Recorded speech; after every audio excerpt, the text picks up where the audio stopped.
Well, it happened, you know? All the reports, all the links, all the rumors, all the articles. Fabrizio Romano, oh my God, United, Gakpo, sure thing. Ten Hag and him have the same agent.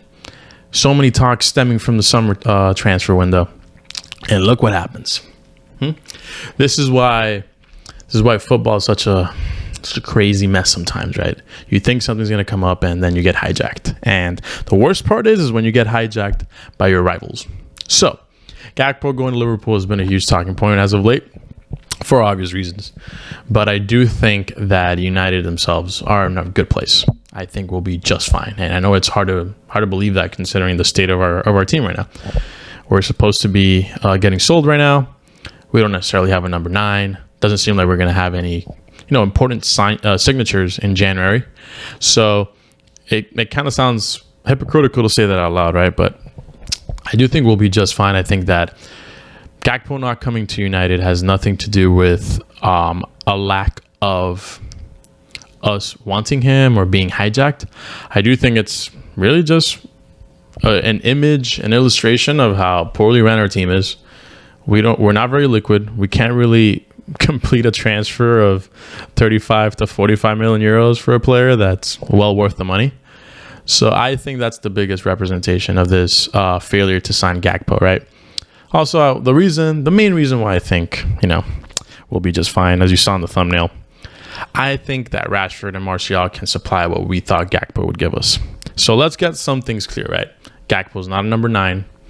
He's a winger that can play across the front line. His biggest production comes from the left side.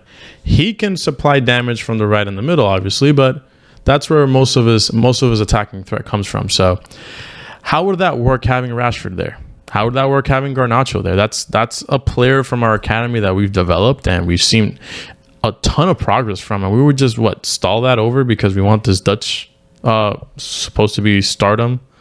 No. I know that, hey, right now we're all drinking the Kool-Aid with all the Dutch transfers, and then our Dutch coach and on Dutch this, but let's not fall for that, okay? I think that having Rashford and Garnacho are solid options on the left. We're not even talking about Sancho. Look at that. Sancho's also a part of that, but Sancho's someone that we can easily place on the right or left. So I do think that, as you can see, we have too many names on those sides of the bucket. So Gakpo wouldn't necessarily solve anything. If anything, we might have more question marks afterwards. You know what's the crazy part? We signed Gakpo, and then we are still telling ourselves we still need a number 9. What happened there? But their second point is this, right? The ultimate selling point on Gakpo was, hey, Ten Hag can mold him into a striker. He can mold him into a real number 9 due to his size. He can kind of beef up a little bit more, or he can just do the transformation that we saw from Thierry Henry. But you know what's the problem with that? Not every player is Henry. I know it's hard to believe, but not every player is just going to go from a winger to a striker and just do a seamless transfer, right? It's that transition is not as easy as it seems, or at least as easy as he made it seem. But it's ultimately something that we'll have to live with. I think we'll be just fine. There are going to be options that we have to look at in the loan market, which I think would make us a very formidable side. And we've all heard the reports.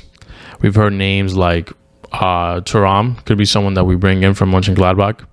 We've heard names like João Felix on the loan market as far as getting him from Atletico Madrid. I don't think João is the biggest solution considering how his fee is probably going to be that of an actual transfer, and I don't think anybody in the right mind is going to pay 15 million for fees on a loan considering you could just buy a player for that amount of money. But there are other options out there, and here in VMU we will be covering that. So if you're interested in knowing exactly what are some of the January plans that can maybe give United that extra boost to get a title or to finish top 4 or maybe even challenge the Prem. If you're interested in that, please click on the next